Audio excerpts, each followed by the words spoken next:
அன்பானவர்களை, அடையாளம் கேட்கும் கூட்டமாக பரிசேயரும் மறைநூல் அறிஞர் சிலரும் இயேசுவிடம் வந்து கேள்வி கேட்கின்றார்கள். அதற்கு இயேசு கூறிய அந்த பதில், இந்த தீய விபசார தலைமுறையினர் அடையாளம் கேட்கின்றனர் என்று சொல்லுகின்றார்.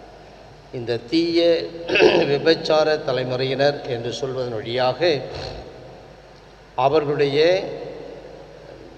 ஒழுக்க நெறி வாழ்க்கையை ஆண்டவர் இயேசு இங்கே சொல்லவில்லை. மாறாக அந்த தீய விபச்சாரம் என்பது உண்மை கடவுளான யாவே கடவுளை விட்டுவிட்டு மற்ற தெய்வங்களுக்கு பணிவிடை செய்வது. அதைத்தான் இன்றைய சங்கீதத்திலே நாம் வாசித்த அந்த சங்கீதத்திலும் முதல் வாசகத்திலும் தெளிவாக சொல்லப்படுகிறது.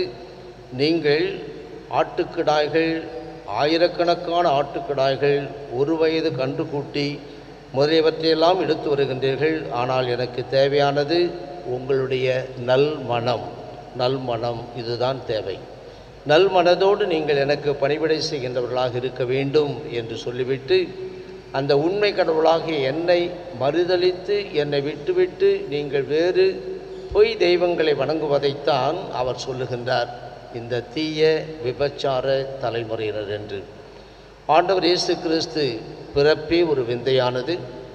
அதற்கு பிறகு அவர் வந்து மக்கள் மத்தியில் போதித்தது, செய்தது அனைத்தையும் அவர்கள் பார்த்தார்கள்.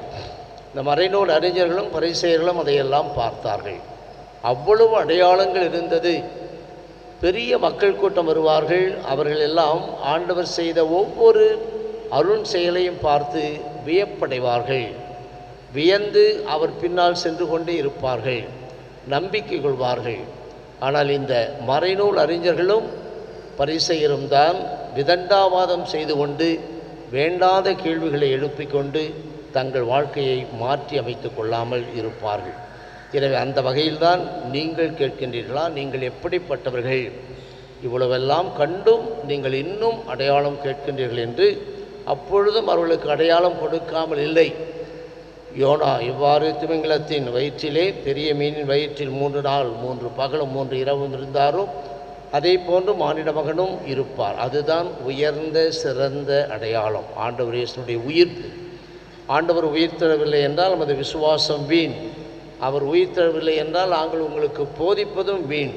எனவே அந்த உயிர்ப்பிலே நம்பிக்கை கொண்டிருக்க வேண்டும் என்பதை அழுத்தம் திருத்தமாக ஆண்டவர் இயேசு சொல்லுகின்றார் இங்கே.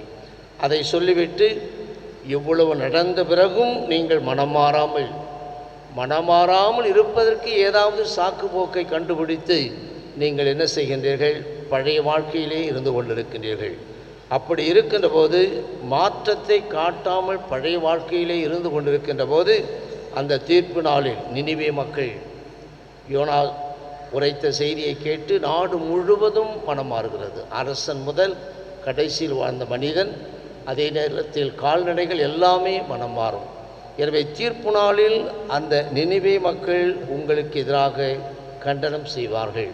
இருந்த போதிலும் அந்த யோனாவை விட பெரிய இறைவாக்கினராக நான் இருக்கின்றேன், நான் சொல்வதை கேளுங்கள் என்று ஒவ்வொரு நாளும் அழைப்பு கொடுக்கின்றார். அதே போன்று தீர்ப்பு நாளில் தென்னாட்டு அரசி, அவள் சாலமோனின் ஞானத்தை கேட்ப உலகின் கடைகூடியிலிருந்து வந்தவர்.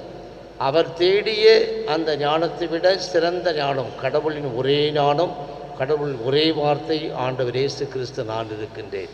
எனவே என்னை விடுத்து, என் சொற்களை விடுத்து, என் போதனையை விடுத்து வேறு எந்த விதத்திலும் என்னை நாடி வரலாம் என்று நினைப்பது தவறு என்று சொல்லிவிட்டு, 1000 பலிகள், கிடாய்கள் எல்லாம் எனக்கு தேவையில்லை, உன்னுடைய நொறுங்கிய குற்றமுணர்ந்த நெஞ்சம், உள்ளம், அதுதான் எனக்கு தேவை என்று அழைக்கின்றார்.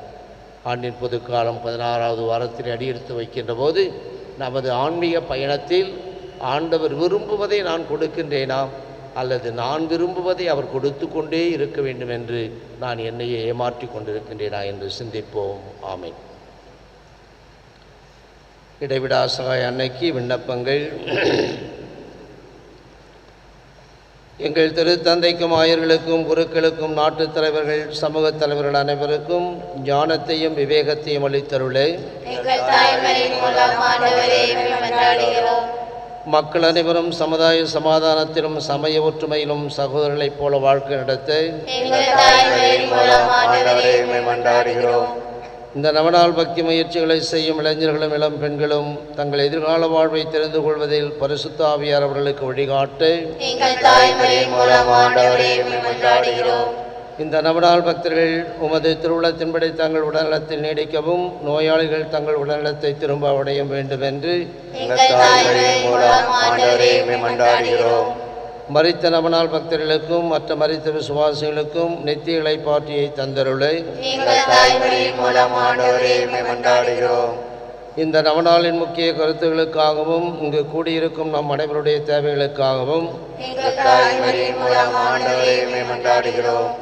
மக்கள் அனைவரும் உமது உண்மையினுடைய காணவும் உமது அன்பின் ஆர்வத்தை உணரவும் வேண்டும் என்று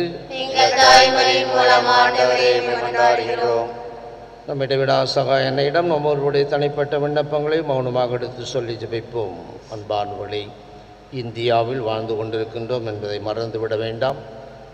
இன்றைய நாளிலே பாராளுமன்றத்திற்கு எந்தெந்த மாநிலத்திலிருந்து எத்தனை பேர் பிரதிநிதியாக இருக்க வேண்டும் என்பதை நிர்ணயிக்கும் ஒரு முக்கியமான தீர்மானம் இன்று நடைபெற இருக்கிறது.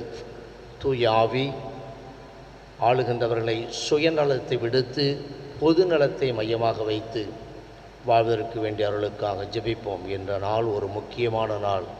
எனவே இதை உணர்ந்து வேண்டுவோம்.